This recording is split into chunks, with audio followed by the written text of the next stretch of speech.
In this video, I will explain exactly what happens in the first ever Castlevania video game that came out in 1986 for Famicom and a year later for Nintendo Entertainment System, and also I will go through all the remakes of this game throughout the years as they were actually adding a little bit to the story. The original game has basically no intro, we only see the main character, Simon Belmont, entering an old castle.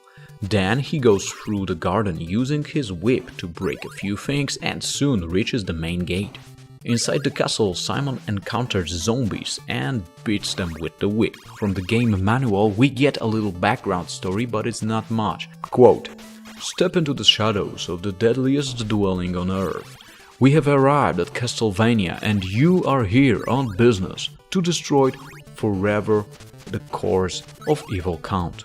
Unfortunately, everyone's at home this evening. Bats, ghosts, every kind of creature you can imagine. You will find them all over the place if they don't find you first, because you have to get through the 6 mysterious floors before you even meet up with the master of the house. Your magic whip will help you, but once you make it to the tower, you can count on a duel with the death. The Count has waited 100 years for a rematch." End of quote. So, as you can see, we don't even get the characters' names from this.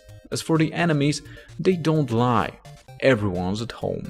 Bats, zombies, leopards, fishmen, medusas, ravens, black knights, skeletons, ghosts, you name it, they have it. Even a freaking hunchback. Also, on the end of every floor, Simon fights a boss character.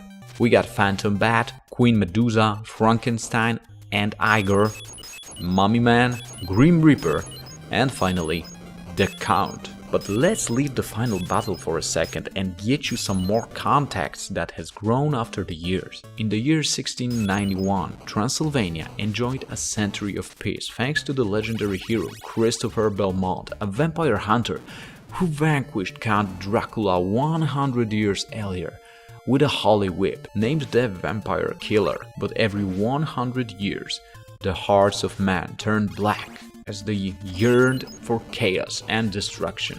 During this time, they sought to retrieve Count Dracula so he may spread chaos and ruination throughout the world. Simon Belmont, the descendant of Christopher Belmont, knew that as a member of the Belmont clan and the current holder of the Vampire Killer whip, it was his duty to bring peace and stability back to Transylvania by destroying Dracula.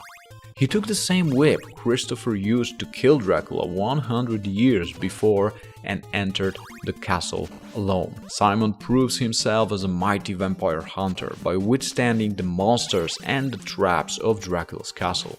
So after going to all parts of the castle, Simon finally reaches the Count, who wasn't called Dracula in the first game, but now we know it's Dracula, so let's stick to that. Well, first Simon just beats the Count. But then he turns into a large demon for the second round. But still Belmont fulfills his legacy and kills the Count. The whole castle collapses, and that's how the game ends. But wait, there's a bit more. The game also came out on MSX too, not a long time after the Famicom premiere, only it's called Vampire Killer.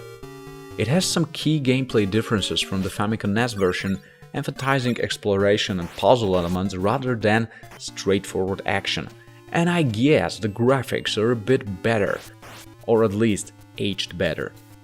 The rest of the story and gameplay remains the same, but the final battle is quite different, and there are some credits after you beat the game in which the Count is referred to as Dracula.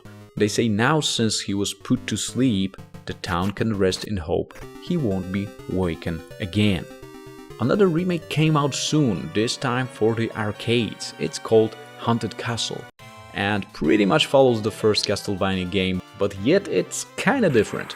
First of all, the plot starts with Simon having a wedding with Selena in the village church being interrupted by Dracula, who kidnaps Selena, God knows why. So Simon goes after his wife through 6 stages, set in Dracula's castle, of course. Haunted Castle adapted the playstyle similar to the original Famicom and NES games, with Vampire Killer for the MSX diverging from this formula with role-playing elements such as leveling up and more open-ended design. Also, the enemy selections is mainly taken from Famicom NES games. Notable examples include hopping hunchbacks and a standard arsenal of undead enemies like skeletons and zombies. On the other hand, some features that were unique to the series at that point were included as well. A wall which breaks apart brick by brick and attacks the player. As for the bosses, we fight Wicked Mermaid, Skeleton Snake, Stained Glass Warrior, Frankenstein and of course Dracula. But this time, the Count enters the stage as a topless ugly babe with eagle wings. And then he turns into an NBA height version of himself and finally a huge head. In the end, the castle collapses like in the Famicom version.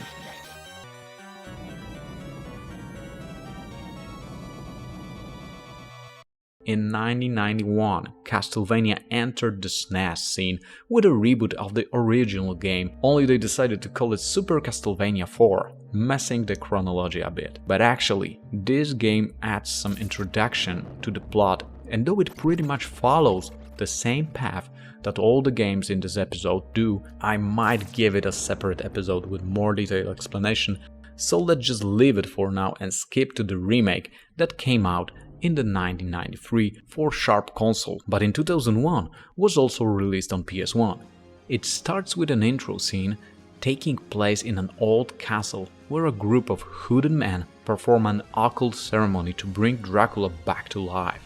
Then we get the same scene in 2 dimensions and we see Simon entering the castle. From this point it's the same as the original version, but with much improved graphics and animation. And the bosses, they are a bit different. Okay, there's a Phantom Bat, Skull Dragon, Medusa and Grim Reaper, but there's also Wizard, Wolfman and a Doppelganger, at least in the PS1 version, as I didn't actually check the one released on Sharp. As for the final Dracula battle, it's also pretty epic compared to other versions of the game. All in all, it ends the same with Dracula being killed, then a second round with demons, and a nice warming view of a collapsing castle, and also a 3D render of the same scene. And that summarizes all the games based on the first Castlevania concept.